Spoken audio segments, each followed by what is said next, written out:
आज जो आप लोगों ने एक्सपेरिमेंट करना है वो एक्सपेरिमेंट नंबर 8 है, जिसमें आप लोगों ने ज़ीरो ऑर्डर रिएक्शन जो है वो जस्टिफाई करना है।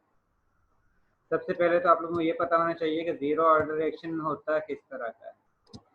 ज़ीरो ऑर्डर रिएक्शन ऐसा रिएक्शन होता है जिसमें रेट ऑफ रिएक्शन जो है वो रिएक्टेंट की इनिशियल कंसंट्रेशन पर डिपेंड नहीं करता। ऐसा रिएक्शन जो रिएक्टेंट की इनिशियल कंसंट्रेशन पर डिपेंड नहीं करता, कैटालिस्ट की कंसंट्रेशन पर डिपेंड करता है, उसको हम कहते हैं ज़ीरो ऑर्डर रिएक्शन। इसमें आप लोग जिस वक्त कैटालिस्ट ऐड करते हो उस कंडीशन में आप लोगों के पास रिएक्शन पॉसिबल होता है, अदरवाइज आप लोगों के पास रिएक्शन पॉसिबल नहीं होता। आज जो आप लोगों ने एक्सपेरिमेंट करना है, इसमें आप लोगों ने एसीटोन का आयोडीन के साथ रिएक्शन करवाना है, और इस कंडीशन में आप लोगों का जब एसीटोन का आयोडीन के साथ रिएक्शन करवाते हो तो उस कंडीशन में ये रिएक्शन जो है ये एसीटोन की दो रेजोनेंस फॉर्म बनती हैं। एक में एसीटोन के साथ कार्बोनाइल या की डबल बॉन्ड ओ ग्रुप होता है, ये जिस तरह आप लोगों को पिक्चर में नजर आ रहा है, ये वाला जो पार्ट है एक ये होता है, और दूसरी फॉर्म होती है इनोल, उसको हम कहते हैं, वो आप लोगों के पास ये रेजोनेंस फॉर्म होती है। एक को हम कीटो फॉर्म कहते हैं जिसमें कीटोन ग्रुप फंक्शनल ग्रुप आप लोगों के पास मौजूद होता है, और दूसरी रेजोनेंस फॉर्म को हम इनोल कहते हैं जिसमें डबल बॉन्ड भी मौजूद होता है, कार्बन कार्बन डबल बॉन्ड भी मौजूद होता है, इसके साथ जो है वो OH ग्रुप मौजूद होता है। इन अल्कीन के लिए हम इन का वर्ड यूज करते हैं, और अल्कोहल के लास्ट में हम ओल वर्ड यूज करते हैं, और इसमें दोनों ही फंक्शनल ग्रुप मौजूद हैं, इसलिए हम इसको कहते हैं इनोल। यानी कि इन भी साथ में आता है कि डबल बॉन्ड है, और ओल इंडिकेट करता है कि इसमें एक OH ग्रुप भी मौजूद है। जिस वक्त हम एसीटोन का आयोडीन के साथ रिएक्शन करवाते हैं तो उस कंडीशन में एसीटोन सबसे पहले इस फॉर्म से, कीटोनिक फॉर्म से इनोल फॉर्म में कन्वर्ट होती है, और कन्वर्ट होने के बाद आयोडीन के साथ इसका रिएक्शन होता है। अगर ये कीटोन इनोल फॉर्म में कन्वर्ट नहीं होती तो उस कंडीशन में ये आयोडीन के साथ भी रिएक्शन नहीं करेगी। इसका मतलब है कि इस रिएक्शन के दौरान कीटोन की कंसंट्रेशन जो है वो रेट ऑफ रिएक्शन को कंट्रोल कर रही है, लेकिन आयोडीन की कंसंट्रेशन जो है वो रेट ऑफ रिएक्शन को कंट्रोल नहीं कर रही, क्योंकि अगर आप लोग आयोडीन की अमाउंट ज़्यादा करते हो या कम करते हो उस कंडीशन में रिएक्शन पर कोई अफेक्ट नहीं होता, जो इंडिकेट करता है कि आप लोगों का रिएक्शन जो है वो आयोडीन की कंसंट्रेशन पर डिपेंड नहीं कर रहा है। इसका मतलब है कि आयोडीन के रेफरेंस से आप लोगों का रिएक्शन जो है वो ज़ीरो ऑर्डर रिएक्शन है। और जिस वक्त आप लोग एसीटोन की बात करते हैं तो उस कंडीशन में एसीटोन जिस वक्त इनोल फॉर्म में कन्वर्ट होगा उस वक्त ही ये रिएक्शन आयोडीन के साथ शो करेगा। इसका मतलब है कि एसीटोन की जो कंसंट्रेशन है वो रेट ऑफ रिएक्शन को कंट्रोल कर रही है, और जिस वक्त हम एसीटोन के रेफरेंस से रिएक्शन को चेक करते हैं तो उस कंडीशन में आप लोगों के पास ये फर्स्ट ऑर्डर रिएक्शन होता है। जिस वक्त अगर हम इस रिएक्शन के अंदर एसिड या बेस की अमाउंट ऐड नहीं करते तो उस कंडीशन में एसीटोन बहुत कम अमाउंट में इनोल फॉर्म में कन्वर्ट होता है, जिसकी वजह से जितनी कम अमाउंट इनोल की बनेगी इसका मतलब है उतनी ही कम अमाउंट आयोडीन के साथ रिएक्शन करेगी, और बहुत ही कम अमाउंट में आप लोगों के पास प्रोडक्ट हासिल होगा। तो इस रिएक्शन को हम स्पीड अप करने के लिए इसमें एसिड या बेस ऐड करते हैं। जिस वक्त हम इसमें एसिड H+ आयन या base OH negative ion add करते हैं उस कंडीशन में एसीटोन जो है वो आसानी से स्पीड के साथ इनोल फॉर्म में कन्वर्ट हो जाता है, और जिस वक्त ये इनोल फॉर्म में कन्वर्ट होता है तो उस कंडीशन में उतनी ही स्पीड के साथ जिस वक्त इनोल फॉर्म की कंसंट्रेशन ज़्यादा बनेगी उस कंडीशन में वो ज़्यादा अमाउंट आयोडीन के साथ रिएक्शन करेगी और उस कंडीशन में आप लोगों के पास प्रोडक्ट जो है वो लार्ज अमाउंट में हासिल होगा। और इस कंडीशन में आप लोगों का रेट ऑफ रिएक्शन को एसिड या बेस की कंसंट्रेशन जो है वो कंट्रोल करती है। अगर एसिड की अमाउंट ऐड नहीं करते तो उस कंडीशन में बहुत कम अमाउंट में एसीटोन जो है वो इनॉल फॉर्म में कन्वर्ट होगा और बहुत कम ही अमाउंट में आप लोगों के पास प्रोडक्ट हासिल होगा। इसका मतलब है कि जिस वक्त आप लोग एसिड ऐड करोगे, एसिड के ऐड करने की वजह से एसीटोन स्पीड के साथ इनोल फॉर्म में कन्वर्ट होगा और जितनी इनोल फॉर्मेशन होगी उतनी ही स्पीड के साथ इनोल आयोडीन के साथ रिएक्शन करेगा और आयोडीन के साथ रिएक्शन करने के बाद आप लोगों के पास प्रोडक्ट हासिल होगा। इसका मतलब है कि इस रिएक्शन के दौरान एसिड की कंसंट्रेशन जो है वो रेट ऑफ रिएक्शन को कंट्रोल कर रही है। एसीटोन की कंसंट्रेशन और आयोडीन की कंसंट्रेशन इस रेट ऑफ रिएक्शन को कंट्रोल नहीं कर रही और ऐसा रिएक्शन जो रिएक्टेंट की इनिशियल कंसंट्रेशन पर डिपेंड नहीं करता, जिसमें हम कैटालिस्ट यूज करते हैं, उस रिएक्शन को हम जीरो ऑर्डर रिएक्शन कहते हैं। और इस कंडीशन में जिस वक्त rate of reaction dx over dt से हम इसको इंडिकेट करते हैं और ये डायरेक्टली प्रोपोर्शनल होता है इनिशियल कंसंट्रेशन ऑफ रिएक्टेंट यानी कि एसीटोन के कंसंट्रेशन और इसके साथ आयोडीन के कंसंट्रेशन। जिस वक्त डायरेक्टली प्रोपोर्शनल के साइन को खत्म करते हैं तो उस कंडीशन में हम कैटालिस्ट साथ में यूज करते हैं। कांस्टेंट एक के की जो इंडिकेट करता है कांस्टेंट हम यूज करते हैं। जिस वक्त किसी भी स्पीशी की पावर जीरो हो, क्योंकि ये जीरो ऑर्डर रिएक्शन है तो इसका मतलब है कि इसकी पावर जीरो होगी और जिस भी वैल्यू की पावर जीरो होती है वो 1 के इक्वल होती है। इसका मतलब है कि इसकी जगह पर, इस टोटल की जगह पर आप लोग 1 लिख सकते हो। जिस वक्त आप लोग इसको रीअरेंज करते हैं तो उस कंडीशन में आप लोगों के पास ये इक्वेशन बनती है dx इज इक्वल टू के इंटू ये dt जो है इधर आकर मल्टीप्लाई हो जाएगा के साथ में dt। दोनों साइड पर आप लोग इंटीग्रेट करोगे, इंटीग्रेशन लेने से आप लोगों के पास dx जो है वो x में कन्वर्ट हो जाएगा, k कांस्टेंट है वो इसी तरह रहेगा और जो dt है उसके जिस वक्त हम इंटीग्रेशन करेंगे तो वो t में कन्वर्ट हो जाएगी। उसके बाद t को दूसरी साइड पर लेकर जाते हैं तो उस कंडीशन में ये आप लोगों के पास इक्वेशन बनती है k is equal to x over t। और इस कंडीशन में आप लोगों के पास जिस वक्त आप लोग कंसंट्रेशन चेंज होगी उस कंडीशन में उसी रेशो के साथ आप लोगों के पास टाइम जो है वो भी चेंज होगा और ओवरऑल इसका रिजल्ट जो है आप लोगों के पास कांस्टेंट वैल्यू आएगी। जिस तरह आप लोग बॉयल्स लॉ, चार्ल्स लॉ को आइडेंटिफाई करते हैं और उस कंडीशन में जिस वक्त आप लोगों के पास एक चीज इंक्रीज होती है तो उसी रेशो से जिस वक्त आप लोग बॉयल्स लॉ को चेक करते हो तो उस कंडीशन में जिस वक्त आप लोग प्रेशर इंक्रीज करते हैं तो उस रेशो से वॉल्यूम जो है वो डिक्रीज होता है और जिस वक्त आप लोगों उनका रेशो वैल्यू कैलकुलेट करते हो उस कंडीशन में आप लोगों को आंसर आप लोगों के पास एक फिक्स वैल्यू होती है, कांस्टेंट वैल्यू होती है। इसी तरह इस कंडीशन में जिस वक्त आप लोग x की वैल्यू को चेंज करोगे उस रेशो से आप लोगों के पास टाइम की वैल्यू भी चेंज होगी और आप लोगों के पास वैल्यू जो है इसका टोटल आंसर जो है वो कांस्टेंट आएगा जो इंडिकेट करेगा कि आप लोगों का रिएक्शन जो है जिस वक्त आप लोग रिएक्टेंट की कंसंट्रेशन चेंज कर रहे हो उसकी वजह से टाइम भी चेंज उसी रेशो से चेंज हो रहा है और इसका ओवरऑल आंसर जो है वो कांस्टेंट आ रहा है। जिस तरह आप लोगों ने पहले 5 कंसंट्रेशन ली थी तो उस कंडीशन में आप लोगों के पास वैल्यू पुट करते हैं तो आप लोगों के पास आंसर के की वैल्यू 2 आती है सपोज। उसके बाद आप लोगों ने इसकी कंसंट्रेशन x जो है वो आप लोगों ने रखा है 6, उसी रेशो से टाइम जो है वो भी चेंज होता है और चेंज होने के बाद इसका दोबारा से आंसर जो है वो उतना ही आता है जितना आप लोगों के पास पहले आंसर आया था। वो इंडिकेट करता है कि आप लोगों के पास वैल्यू जो है जिस वक्त आप लोग रिएक्शन के कंसंट्रेशन को चेंज कर रहे हो उसी रेशो से आप लोगों के पास के की वैल्यू कांस्टेंट ही आ रही है जो इंडिकेट करती है कि आप लोगों के पास रिएक्शन जो हो रहा है वो रेट ऑफ रिएक्शन रिएक्टेंट की इनिशियल कंसंट्रेशन पर डिपेंड नहीं कर रहा।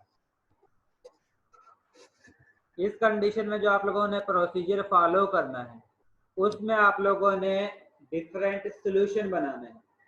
सबसे पहले आप लोगों ने HCl का सॉल्यूशन बनाना है और आप लोगों ने HCl का सॉल्यूशन जो है वो 0.3 नॉर्मल का बनाना है। आप लोगों के पास गिवन सॉल्यूशन जो है वो 11.3 नॉर्मल का होता है। इसमें आप लोगों ने N1V1 is equal to N2V2 का फार्मूला अप्लाई करना है। अप्लाई करके आप लोगों ने 0.3 नॉर्मल का HCl का सॉल्यूशन बनाना है। उसके बाद दूसरा आप लोगों ने सॉल्यूशन बनाना है और ये आप लोगों ने 50 ml में बनाना है। उसके बाद आप लोगों ने दूसरा सॉल्यूशन बनाना है जिसमें आप लोगों ने 3.18 ग्राम आयोडीन लेना है और 0.415 ग्राम पोटाशियम आयोडाइड लेना है और दोनों को 50 ml वाटर में डिजॉल्व कर देना है। डिजॉल्व करने के बाद आप लोगों ने तीसरा जो सॉल्यूशन बनाना है वो सोडियम थायोसल्फेट का बनाना है और इसमें आप लोगों ने 0.248 ग्राम सोडियम थायोसल्फेट लेना है और उसको आप लोगों ने 100 ml वाटर में डिजॉल्व कर देना है। 3 सॉल्यूशन बन गए। इसके बाद आप लोगों ने फोर्थ सॉल्यूशन बनाना है जिसमें आप लोगों ने 40 ml एसीटोन लेना है और उसमें आप लोगों ने 60 ml वाटर डिजॉल्व कर देना। उस कंडीशन में आप लोगों के पास 40% एसीटोन का सॉल्यूशन बनेगा। आप लोगों ने ये 4 सॉल्यूशन बनाना है। 4 सॉल्यूशन बनाने के बाद आप लोगों ने सबसे पहला काम क्या करना है, आप लोगों ने 5 ml जो आप लोगों ने पोटाशियम आयोडाइड और आयोडीन का सॉल्यूशन लिया है उसमें से आप लोगों ने 5 ml लेना है। उसके बाद आप लोगों ने 5 ml जो है वो एसीटोन का सॉल्यूशन लेना है। इसके बाद आप लोगों ने 5 ml इसमें आइस या वाटर जो कूल वाटर होगा या आइस होगी आप लोगों के पास वो आप लोगों ने इसमें ऐड करनी है। ऐड करने के बाद इसी तरह आप लोगों ने ये सॉल्यूशन 4 बनाने हैं, सॉरी 5 सॉल्यूशन बनाने हैं जिसमें आप लोगों ने 5 ml हर एक बीकर लेना है। बीकर लेने के बाद उसमें आप लोगों ने 5 ml पोटाशियम आयोडाइड वाले जो आप लोगों ने पहले सॉल्यूशन बनाया है जिसमें iodine plus potassium iodide mix किया है उसमें से आप लोगों ने 5 ml लेना है। उसके बाद 5 ml आप लोगों ने एसीटोन में से लेना है। 5 ml आप लोगों ने आइस वाटर जो है वो ऐड करना है। ये आप लोगों ने एक बीकर में ऐड कर देना है। उसके बाद आप लोगों ने दूसरा बीकर लेना है। दूसरे बीकर में भी इसी तरह आप लोगों ने 5 ml 5 ml 5 ml ऐड करना है।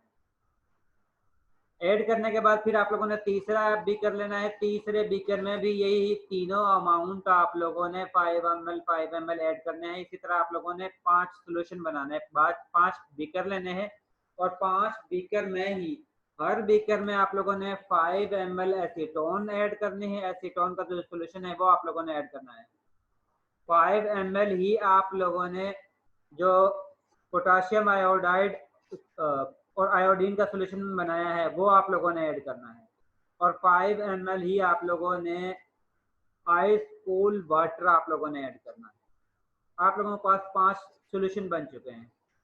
इसके बाद आप लोगों ने हर सॉल्यूशन में 5 ml HCl ऐड करना है। ऐड करने के बाद एक सॉल्यूशन को फौरन से लेना है।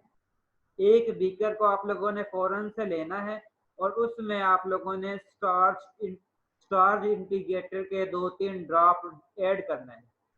ब्यूरेट में आप लोगों ने सोडियम थायोसल्फेट का सॉल्यूशन ऐड करना है और उसके बाद ब्यूरेट से ड्रॉप वाइज आप लोगों ने एडिशन करनी है उस सॉल्यूशन के अंदर और उस वक्त तक आप लोगों ने एडिशन करनी है जिस वक्त तक आप लोगों के पास ब्लू कलर अपीयर नहीं होता। जिस वक्त ब्लू कलर अपीयर हो जाएगा वो इंडिकेट करेगा कि आप लोगों का रिएक्शन कंप्लीट हो गया है और उस वक्त आप लोगों ने टाइम नोट कर लेना है। जिस वक्त आप लोगों के पास ब्लू कलर अपीयर होगा वो आप लोगों ने पोटाशियम थायोसल्फेट का वॉल्यूम यहाँ पर लिख देना है। उसके बाद आप लोगों ने 4 मिनट के बाद दूसरा बीकर लेना है और उसमें आप लोगों ने 5 ml HCl का सोल्यूशन ऐड करना है और उस वक्त आप लोगों ने 2-3 ड्रॉप उसी बीकर में स्टार्च इंडिकेटर का ऐड करना है और उसके बाद ब्यूरेट से सोडियम थायोसल्फेट ऐड करना शुरू कर देना और उस वक्त तक ऐड करना है जिस वक्त तक उसका कलर ब्लू आप लोगों के पास अपीयर नहीं होता। जिस वक्त आप लोगों के पास ब्लू कलर अपीयर होगा वह आप लोगों के पास B2 वॉल्यूम 2 होगा, पोटाशियम थायोसल्फेट का B2 का वॉल्यूम आप लोगों के पास आएगा और वो आप लोगों के पास 4 मिनट के बाद आएगा। इसके बाद आप लोगों ने तीसरा सोल्यूशन जो है आप लोगों ने 8 मिनट के बाद लेना है और 8 मिनट जिस वक्त आप लोगों ने बनाया है उसके 8 मिनट बाद आप लोगों ने उसको लेना है और उसमें आप लोगों ने 5 ml HCl ऐड करना है और 2-3 ड्रॉप स्टार्च इंडिकेटर के ऐड करना है और ब्यूरेट से सोडियम थायोसल्फेट ऐड करना शुरू कर देना है और उस वक्त तक ऐड करना है जिस वक्त तक उसका कलर जो है आप लोगों के पास ब्लू अपीयर नहीं होता, वो वॉल्यूम आप लोगों के पास V3 होगा। उसके बाद आप लोगों ने फोर्थ सोल्यूशन लेना है, वो आप लोगों ने 12 मिनट के बाद लेना है। 12 मिनट के बाद लेने के बाद उसमें आप लोगों ने 5 ml HCl का सोल्यूशन ऐड करना है और 2-3 ड्रॉप स्टार्च इंडिकेटर के ऐड करने हैं और उसके बाद ब्यूरेट से सोडियम थायोसल्फेट को ऐड करना शुरू कर देना है और उस वक्त तक ऐड करना है जिस वक्त तक उसका कलर ब्लू आप लोगों के पास अपीयर नहीं होता। जिस वक्त ब्लू अपीयर होगा वो आप लोगों के पास वॉल्यूम B4 होगा। इसके बाद आप लोगों ने इस इक्वेशन में जस्ट वैल्यू पुट करनी है और आप लोगों के पास K की वैल्यू आएगी और वो K की वैल्यू आप लोगों के पास कांस्टेंट आएगी जो इंडिकेट करेगी कि आप लोगों का रिएक्शन जो है टाइम चेंज करने के साथ साथ इसमें कोई वेरिएशन नहीं आ रहा। आप लोगों के पास K की वैल्यू कांस्टेंट आ रही है जिसकी वजह से आप लोगों को पता चलेगा कि आप लोगों का ये रिएक्शन जो है वो जीरो ऑर्डर रिएक्शन है। इस एक्सपेरिमेंट में आप लोगों ने जस्ट इतना ही करना है। इसके बाद मैं आप लोगों को एक वीडियो दिखाता हूं जिसमें आप लोगों ने जिसके मुताबिक आप लोगों ने इसकी परफॉर्मेंस करनी है।